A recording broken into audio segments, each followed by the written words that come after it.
crafty friends, welcome back. Today I'm going to be showing you how to make a Z-fold card. I'm going to make a horizontal and vertical version for you just to show you how to do each card base. So first I'm going to start out with an 8.5 by 11 piece of paper, and I'm trimming on the long edge, so on the 11-inch side at 5.5, so just straight down the middle of the entire cardstock. This is going to give me two horizontal A2 sized cards. So you can see here, if we just folded both of these in half, they would be a regular 5.5 by 4.25 card. So now for the skinnier version, or the horizontal version, we're going to trim on the 8.5-inch side at 4.25. So that's going to give us two A2 vertical sized cards. So I'm going to show you here. So this is the vertical that we just cut out, and I'm literally just folding this in half, just like we would with a regular A2 size card. So before I fold it again, this is just a regular vertical A2 size card. So again, it's just the longer version that you've seen me make in the past couple videos. And then on the front, we're just going to fold that piece back on itself in half. So this is what's going to make our Z shape. So we're going to do the same exact thing with the horizontal A2 size card. So again, just folding it in half like a regular A2 size card. And I like just butting this up against my scoreboard. I think I find it easier than scoring, and then folding that front part, the front flap, back on itself. And then that makes the actual vertical. So the horizontal A2 makes the vertical, which is the taller, which is a little confusing, and then the longer one makes the horizontal. So now you're going to cut a strip from each of your leftover pieces of paper on the long edge, and I just made it 2 inches in width. And you're literally going to do the same thing where you fold that strip in half and then fold it back on itself. And this is going to form the strip that you can use for your horizontal. So just to make it clear, here is the other half of the horizontal A2 card, and I'm just trimming this down 2 inches on the long edge. So this is going to be the 8.5-inch width, and then I'm going to fold it in half, and then I'm going to fold the top part in half again, and then that's going to give us a nice strip. And then you actually flip it this way like that. Perfect. And then that's what forms the cute boxy and the Z. So that's I know it seems kind of complicated, but it's actually quite simple. It's just an A2 sized card with the front folded on itself, and then the adhesive just goes on the backing of the strip, which I'll show you. So I think today I'm just going to do one of these two cards, and I chose the horizontal. And I actually prefer this size of a Z fold because it's a lot longer and it gives you a lot more space to just kind of play and have fun. So here I have our brand new Christmas layered sweater stencil. This is something that we have currently now for pre-order. It's coming very soon to our shop. We're very excited about it for Christmas time. And here I have some Catherine Pooler ink. So I'm using Deck the Halls, and this is a dark green on our snowflake layer. And I know you're thinking, why not use blue? I really wanted to stick to some traditional colors because I just got some traditional, more green and red Christmassy paper. So I wanted to use that.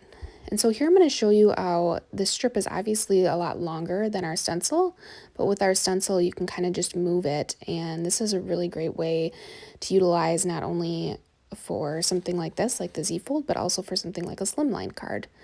How neat is that? And I also partly did just ink on this layer, so I didn't have to wait the dry time for the snowflakes, but the snowflakes look really, really beautiful actually with the texture paste, or with like the foil transfer with the tacky. It looks really beautiful with all that. So I'm just going through and ink blending now with a little bit of red, just doing the classic red-green.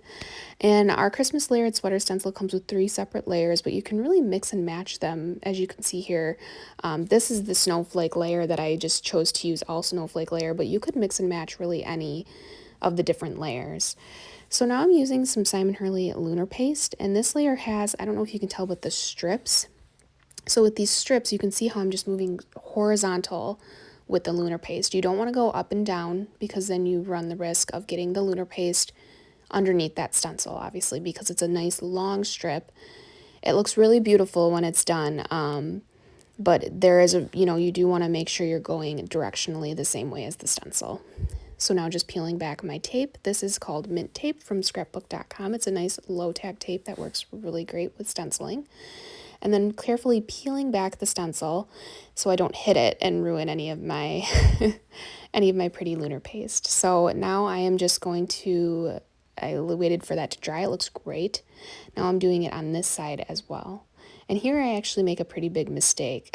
So I'm going to show you. You can see on the left side there, my tape actually is underneath my stencil, unfortunately. It's like just on the edge, and I didn't tape it quite a bit enough. So you can see right there when I release it, oh, I have a gob of like lunar paste that I didn't want there.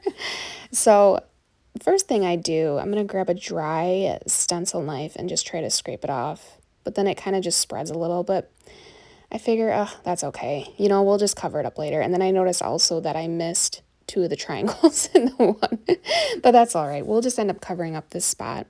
And since it's a Z-fold card, that main part, luckily we did I did the front part correct. So the part that's actually going to be showing is going to look fine. So I have this red paper, and I'm noticing that the width of my first panel is about 2 3/4. So I'm going to actually score this a little bit underneath that. So just a dash underneath, and then it's that A2 size, so it's the 4 1/4 width. So I'm just scoring at where I'd like to trim my paper down. And you want to do this, you want to decorate the inside of your card with anything you'd like before putting your strip down. And then the bottom of my piece, I'm just trimming off a little bit because it came off that 6x6 paper pad a little bit rough. And now I'm going to grab a little bit of blending and some red. And I'm just going to do a little bit of blending, a little darkening on the red on the edges here, which adds just a little bit of vintagey look and just a little bit of, I don't know, a little dimension. And now I'm splattering with my Spectrum Noir paint pen. I love this. So as I was saying, you'll want to decorate your card before adhering your strip, unless you want your strip underneath. Whatever you're decorating on the front is something that's definitely something you could do. But I kind of wanted to showcase that pretty snowflake pattern that we created with our strip. And then I have a green piece of pattern paper here that I really liked. So I really just playing off the red and green colors, the really traditional theme. I like this saying. I don't know if I want that necessarily on there. So we have to think about our strip. We have to keep that in mind. And so now I'm picking another piece of paper for the inside of my card. And I really like this kind of simpler cardstock here. And I'm going to trim this out with our A2 liner die. And what's great about the Z-fold card is it ends up being that A2 size. So when you fold it all down, you're going to have one panel. That's the A2 size, and it's horizontal, this one.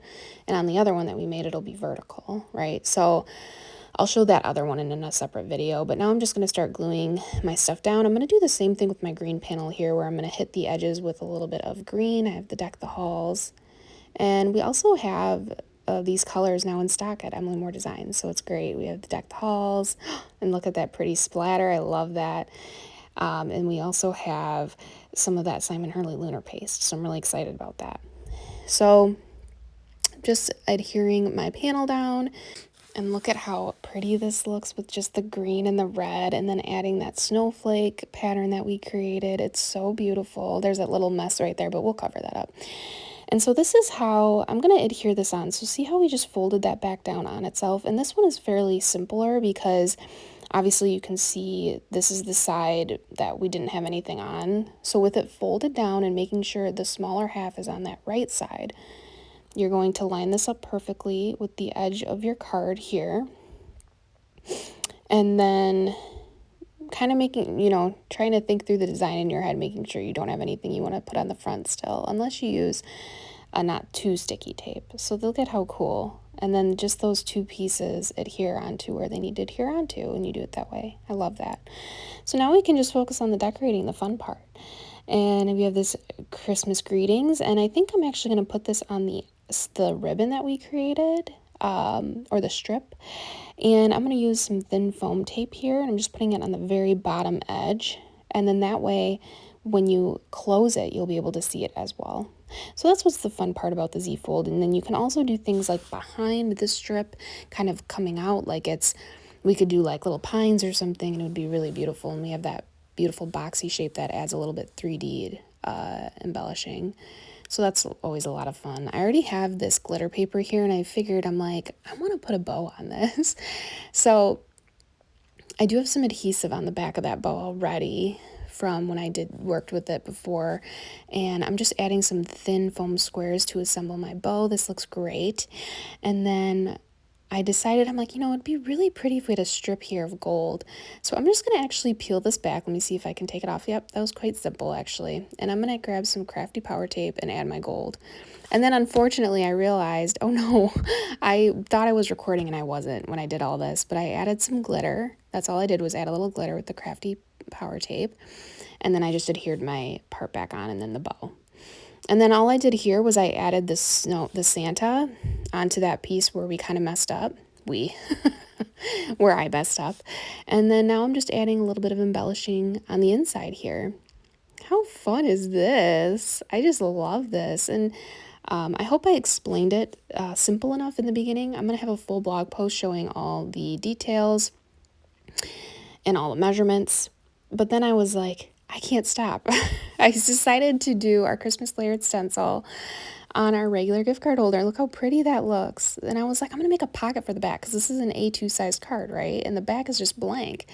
So now I'm grabbing some of this 1/8 inch red tape, which is super nice. It's very strong. It is a little bit hard to get off. So I recommend definitely using tweezers to get that backing off. But it's honestly the best tape I know of to use for like something super skinny like this for a pocket, because you want something really thin that's going to make sure there's enough room to slip your gift card holder into. So now I'm just going to add a little embellishment here in the back and then just slip that gift card holder in. Look at how beautiful that is with our Christmas sweater stencil. It's so cute. So cute. And here it is with the gift card holder. Nice and easy. Just slip that in and then you can, what a beautiful card. The best part about this card is it's going to fit in an A2 sized envelope. And then you can write on the inside if you want, but really I feel like a Z-fold card is very about the show of it all. You can give this to someone for Christmas or the holidays and they can put it on their mantle and it's just such a showstopper. And that's how you make a Z-fold card. Thanks for watching.